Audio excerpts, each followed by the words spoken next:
Hello students, last video के अंदर बेटा हम लोगों ने डिस्कस किया था कि ह्यूमंस के अंदर एक्सक्रीशन वाला जो प्रोसेस है यानी कि यूरिन फॉर्मेशन है वो कैसे होता है।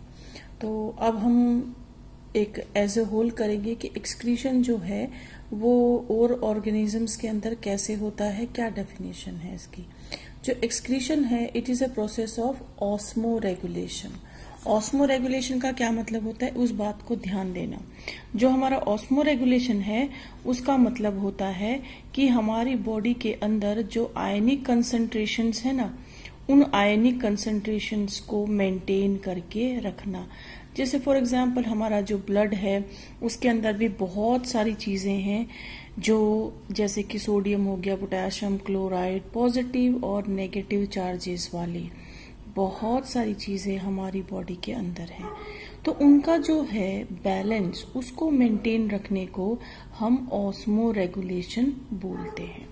ठीक है, तो जो कंसंट्रेशन होगी किसी भी चीज की तो उसको हम कहते हैं ऑस्मोलैरिटी। जैसे सोडियम आयन की क्या कंसंट्रेशन है ब्लड के अंदर, कितनी है, तो उसको हम जब टेक्निकल टर्म्स में बोलते हैं तो हम उसको कहते हैं ऑस्मोलैरिटी। ओके, फिर उसके बाद इस एक्सक्रीशन के अंदर क्या होगा, हमारी बॉडी के अंदर जो मेटाबॉलिक वेस्ट है। अब ये मेटाबॉलिक वर्ड क्या होता है?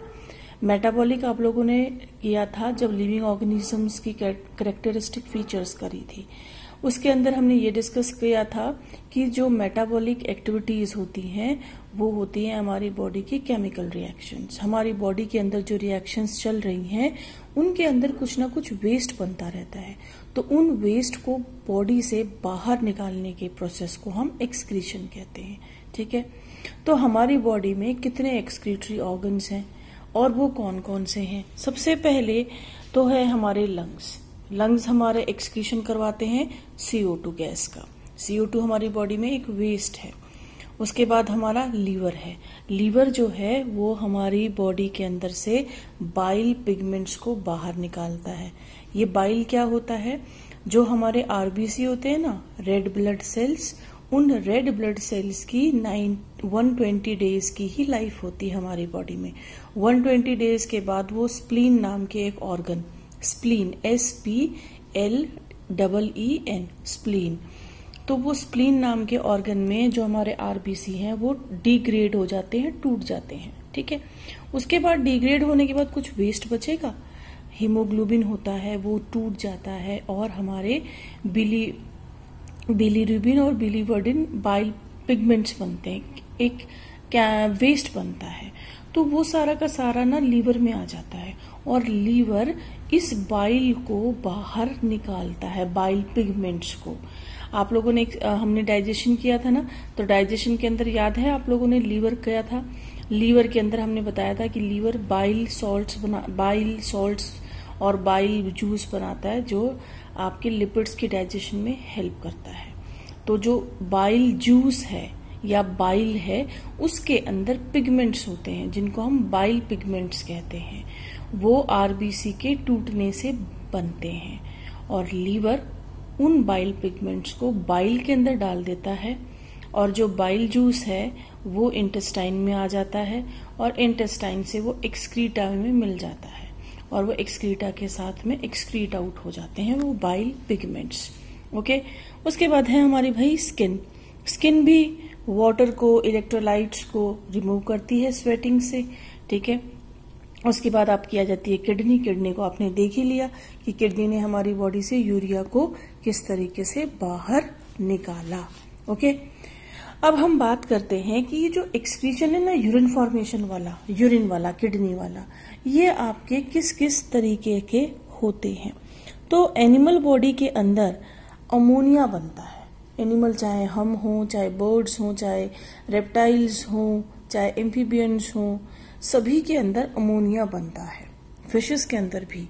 ठीक है, तो ये थोड़ी सी अमाउंट तो बॉडी बर्दाश्त कर लेता है डाइल्यूट में, लेकिन अगर ज्यादा हो जाए तो ये बहुत नुकसान करता है। ये हमारी बॉडी के लिए टॉक्सिक हो जाता है। टॉक्सिक का मतलब कि एक कंसंट्रेशन के बाद अगर वो बढ़ते जाएं तो वो बॉडी के लिए हार्मफुल है। ओके, तो अब जो ऑर्गेनिजम्स हैं उस अमोनिया को बाहर निकालेंगे। अब ऑर्गेनिजम्स जो हैं वो बाहर निकालने के अलग अलग तरीके ढूंढते हैं। पहला जो ऑर्गेनिज्म है वो होता है अमोनोटेलिक, ठीक है, और प्रोसेस को कहेंगे अमोनोटेलिज्म। ओके, क्या कहेंगे? अमोनोटेलिज्म। अब ये अमोनोटेलिज्म है क्या? ये जो अमोनोटेलिज्म है इसके अंदर जो ऑर्गेनिज्म है वो जो अमोनिया बनता है ना उसको एज इट इज बाहर अमोनिया की फॉर्म में ही बाहर निकाल देता है अपने शरीर से। अब अगर हमें अमोनिया को बॉडी से बाहर निकालना है तो अमोनिया के साथ साथ पानी भी निकलेगा। ये समझ लो कि अमोनिया की शर्त है कि मैं तो पानी को लेकर बाहर जाऊंगा, पानी के मोड में ही बाहर जा सकता हूं, ठीक है। अब ऐसे ऑर्गेनिजम्स जो पानी के अंदर रहते हैं, फ्रेश वाटर के अंदर हैं, तो वो तो पानी कितना भी पी ले और कितना भी बाहर एक्सक्रीट आउट कर दे, और वो अफोर्ड कर सकते हैं। लेकिन डेजर्ट एनिमल के बारे में सोचो, उनके पास तो पानी है ही नहीं इतना वेस्ट करने के लिए। तो यानी कि अमोनोटेलिक वो ऑर्गेनिजम्स होंगे जो पानी के आसपास रहेंगे या पानी के अंदर रहेंगे, जैसे कि हमारी एक्वाटिक फिशेस, ठीक है। ये एग्जाम्पल आपसे पूछा जा सकता है। उसके बाद दूसरा है यूरियोटेलिज्म। यूरियोटेलिज्म वो ऑर्गेनिजम्स होते हैं जो अमोनिया को यूरिया में कन्वर्ट करते हैं, क्योंकि यूरिया जब बाहर निकलेगा तो उसको उतना पानी नहीं चाहिए, ठीक है। पानी तो चाहिए पर अमोनोटेलिक की तरह इतना ज्यादा पानी नहीं चाहिए उसे। तो वो जो है ऑर्गेनिजम्स वो कौन से होंगे? हम जैसे होंगे, जो टेरेस्ट्रियल हो, जो लैंड पे रहते हैं, ठीक है। आई बात समझ में? अब जो तीसरा है, आपको देखो मैंने एग्जाम्पल्स भी लिख रखे हैं, ठीक है। टेरेस्ट्रियल ऑर्गेनिजम्स जो हैं ये सारे कार्टिलेजिनस फिशेस। उसके बाद आता है तीसरा टाइप, यूरिकोटेलिक। यूरिकोटेलिक वो ऑर्गेनिजम्स होते हैं जो बिल्कुल भी पानी का बर्दाश्त नहीं कर सकते वेस्ट होना। अब जैसे कि बर्ड्स हैं, ठीक है, इंसेक्ट्स हैं, ये बहुत कम पानी पीते हैं, ठीक है, बहुत ज्यादा कम पानी पीते हैं। और ये बर्ड्स को तो उड़ना होता है, अगर वो इतना पानी अपनी बॉडी में रखें तो वो तो हैवी हो जाएंगे, तो उनको तो वेटलेस रहना होता है, ठीक है, बहुत वेट कम रखना पड़ता है उन्हें उड़ने के लिए, तो वो इतना पानी थोड़ी ना लेकर चलेंगे अपने साथ। तो उन्होंने क्या किया, यूरिया को भी कन्वर्ट कर दिया यूरिक एसिड के रूप में। अब यूरिक एसिड जो होता है उसको पानी कम चाहिए, ठीक है। तो आपके पास तीन तरह के ऑर्गेनिजम्स होंगे, अमोनोटेलिक जो पानी के अंदर रहते हैं, पानी वेस्ट कर सकते हैं बाहर, यानी कि निकाल सकते हैं, नॉट वेस्ट।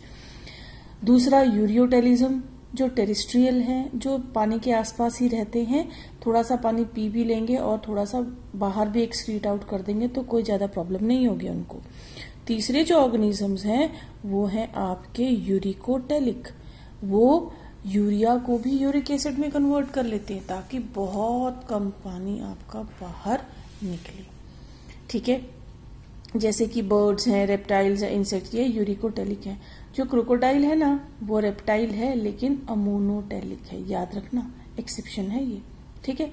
उसके बाद ड्यूअल सिक्रीशन क्या होता है, कुछ ऑर्गेनिज्म जो हैं दोनों मोड में भी काम करते हैं, जैसे अर्थवॉर्म है हमारा, वो अमोनिया वाले मोड में भी काम करता है और यूरिया वाले मोड में भी काम करता है, ठीक है स्टूडेंट्स। तो ये तो था हमारा एक्सक्रीटरी सिस्टम। इस एक्सक्रीटरी सिस्टम को आप ध्यान से कीजिएगा। इसमें ज्यादा जो बोर्ड एग्जाम में क्वेश्चन आता है वो नेफ्रॉन, जो न्यूरॉन है उसका डायग्राम ड्रॉ करने के लिए आता है, वो आप लोगों ने ड्रॉ कर लिया है, ठीक है। एक छोटा सा टॉपिक रह गया डायलिसिस, वो हम नेक्स्ट वीडियो में करेंगे। Thank you students.